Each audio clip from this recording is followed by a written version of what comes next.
Bonjour à toutes et à tous, vous écoutez Cinécast, salut Thibaut. Salut Guillaume. Cinécast, c'est le podcast qui chaque semaine vous parle de nouveaux films à voir au cinéma, en streaming ou VOD.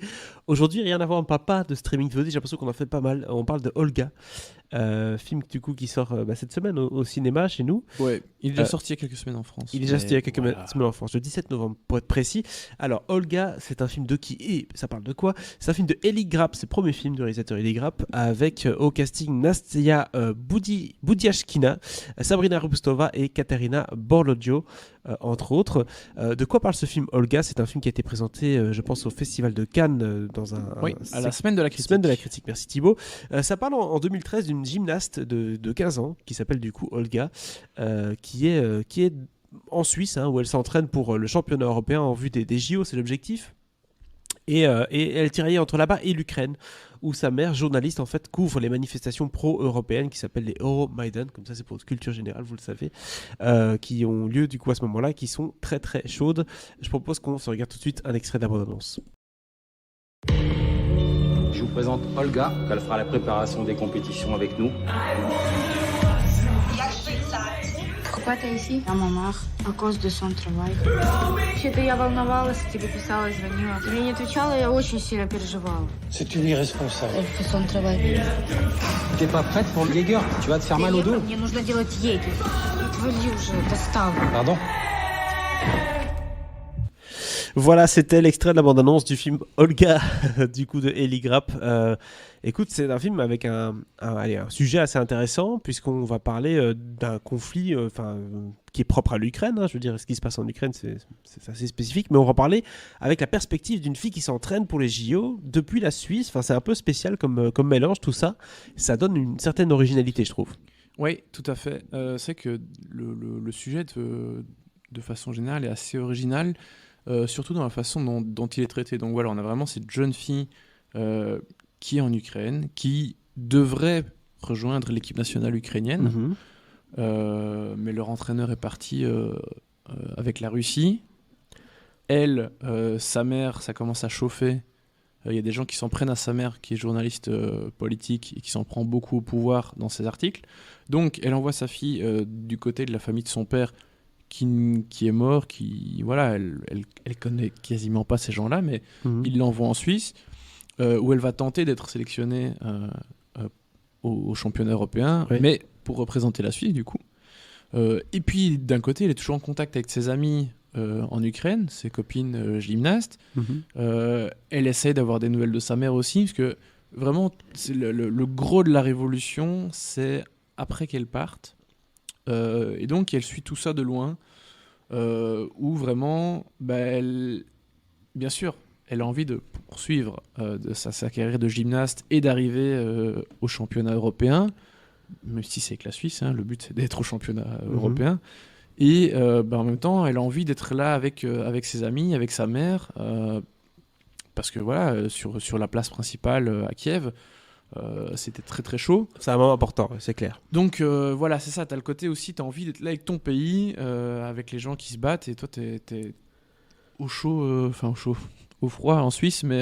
et en plus, tu ne représentes pas ton pays. Oui, de rien. Oui, c'est ça, t'as un peu ce truc de dualité de nationalité, bien qu'elles se sentent beaucoup plus ukrainiennes, forcément, la Suisse, ça représente quand même pas grand chose pour elle. Donc voilà, c'est pas facile à vivre pour Olga. Et Eli Grapp, je trouve qu'il raconte ça de façon hyper intelligente, hyper intéressante, parce que tu te dis, ok, tu vas suivre une fille qui va essayer de participer au championnat européen de gymnastique. Bon, dans l'absolu, pourquoi pas, en somme, pourquoi pas. C'est pas forcément le truc qui m'intéresse, mais oui, pourquoi pas. Et non, il arrive à t'en faire un truc vraiment hyper prenant, hyper intéressant, où t'as cette fille qui, en plus, elle doit parler français, parce qu'elle est dans la partie francophone de la Suisse, en partie.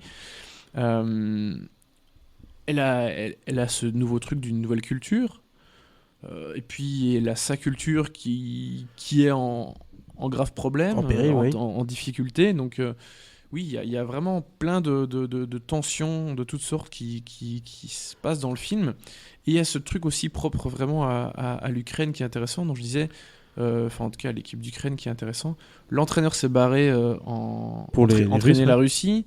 Elle est en Suisse, il y a toujours ses copines en Ukraine, et tu as l'impression que vraiment les Ukrainiens ils sont un peu dispatchés partout à cause de cette situation. Et comme en plus ils ont tous un peu double nationalité qu'un autre pays, souvent la Russie et parfois d'autres choses. Voilà, il y a ce truc très melting pot européen et européen de l'Est ou ex-fédération russe qui est assez, qui est très intéressant aussi dans le film. Alors la jeune Nastia Boudia-Shkina, qui à mon avis est gymnaste, hein, parce que Oui. pour faire ce qu'elle fait dans la bande-annonce notamment, on se peut plus voir dans le film, il faut avoir une sacrée expérience. Qu'est-ce que tu en as pensé de son rôle du coup dans ce film-là, qui est sans doute une première aussi? Oui, je pense bien. Elle est vraiment super parce que là, déjà, le film porte le nom du personnage principal. Ouais. Donc autant dire que oui, elle est là tout le temps. Elle joue en ukrainien, en français. Je sais plus s'il y a un peu d'anglais ou pas, mais elle doit faire son truc de gym. Bon, tu l'as dit, elle est gymnaste de base, donc voilà tout ça. Elle peut y arriver. Outre barre parallèle et tout, enfin barre asymétrique, tout ça. Voilà, elle a l'habitude, mais le jouer c'est autre chose parce que à un moment elle essaie de faire une figure particulière bien précise, qui sait que c'est une figure qui va lui valoir beaucoup de points au championnat. Si tu la maîtrises, c'est bon quoi. Oui.